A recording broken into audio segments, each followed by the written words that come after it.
On today's show, political factions in Germany argue over EV incentives. Chevy clobbers Ford at the 24 Hours of Daytona, and a look at some of the design cues on the new Cadillac CT6. All that and more coming right up on Autoline Daily.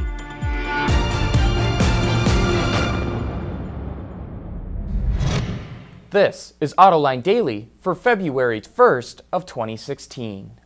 Germany set a goal to have 1 million electric vehicles on its roads by 2020, but it's way behind that target. Only 30,000 EVs have been registered in the country.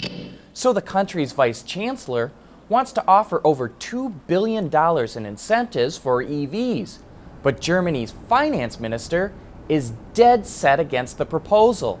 He says the government shouldn't be helping to sell cars, but instead should spend the money on improving the country's charging infrastructure.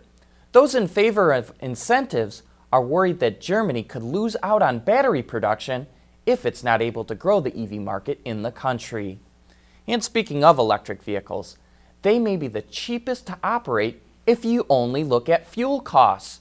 A report from the Transportation Research Institute at the University of Michigan shows that it costs about 4 cents a mile to power a battery electric car. That compares to 9 cents a mile for a fuel cell vehicle and 10 cents a mile for a gasoline-powered vehicle. But those comparisons also depend on what size of the vehicle you're comparing and the cost of the fuel. The study assumes you're paying electrical costs of 12 cents per kilowatt hour. It figures hydrogen for fuel cells costs $5 per kilogram and $2.35 for a gallon of gasoline, so your results may vary. And still to come, we dive inside the Cadillac CT6 and look at the race results from the Rolex 24. Autoline Daily is brought to you by Bridgestone Tires, your journey, our passion, and by Dow Automotive Systems, breakthrough technologies for lightweight vehicles. Last week we focused on the front-end design of the new Cadillac CT6.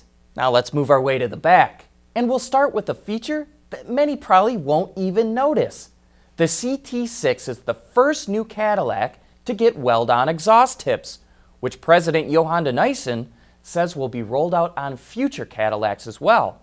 But the brand sees this as a more authentic approach to exhaust, and it has a bit of a performance cue.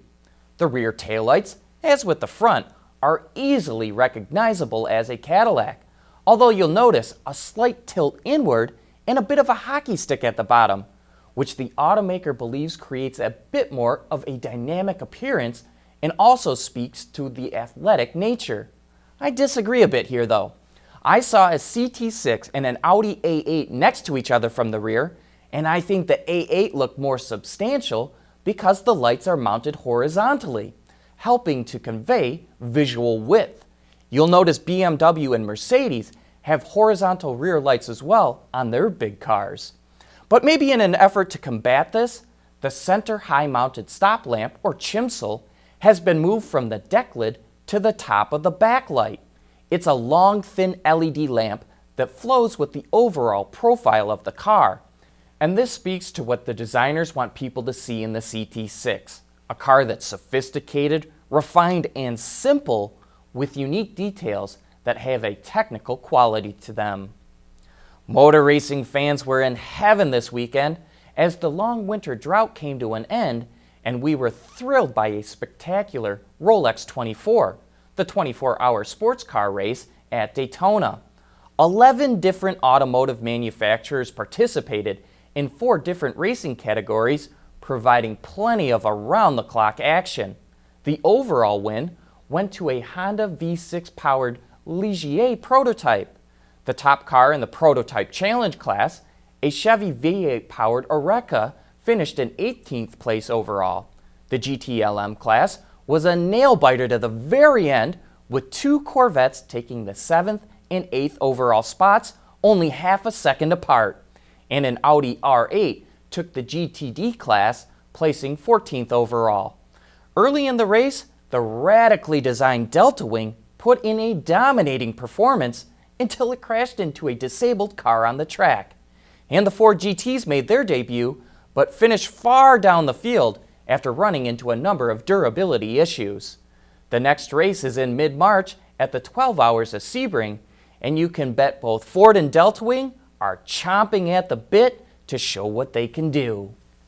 Mobility services seems to be the hot topic in the auto industry right now, and even Hyundai wants to get into the game. That's next.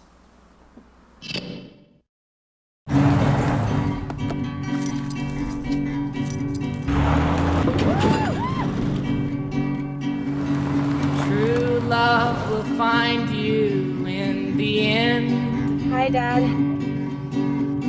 When you're committed to the job, But don't give up and your tires can't be weak in the knees. True love will find you Let 'em go. in the end. Durable, dependable Firestone tires. Whatever you drive, drive a Firestone.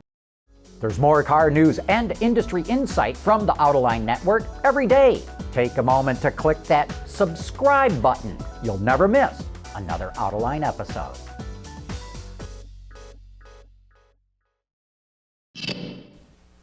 Pretty much everyone agrees that mobility services will have an impact on the auto industry, but some are more bullish on the segment than others. On last week's Autoline After Hours, we were joined by Dave Zukowski, the CEO of Hyundai Motor America, and in the following clip, he shares his outlook on the mobility segment. My personal belief is there is definitely going to be a sector in the industry for car sharing. Is it commercial or is it retail? We have a lot of the companies are trying to get upstream in the OEMs and try to get their black box materials built in to improve their efficiencies. And so there's a lot of conversations going on beyond with all the OEMs and all the folks getting into that business. It will change the market for sure.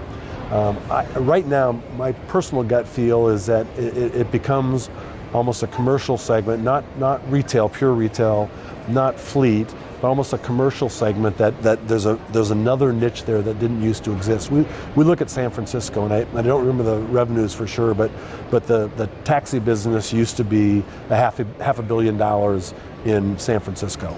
Then Uber came in, and the taxi business went down to about $200 million. But the total Uber and taxi business went from $500 million to about $700 million. Wow. So it created a new market, a new niche. And I sort of see that's where this is going, is there's going to be a new niche. It's not going to be huge. Maybe it's 20% of the market. And that will have an overall impact on the number of, I'm probably more on the conservative side in terms of industry forecasts, because I see this change in the way Gen Y in particular may buy cars in the future. Or not buy them. Or not buy. They're not as willing to invest in something that 90% of the time is not being used and it's depreciating 100% of the time. And it's just, they'll look at it a little bit differently than we did growing up.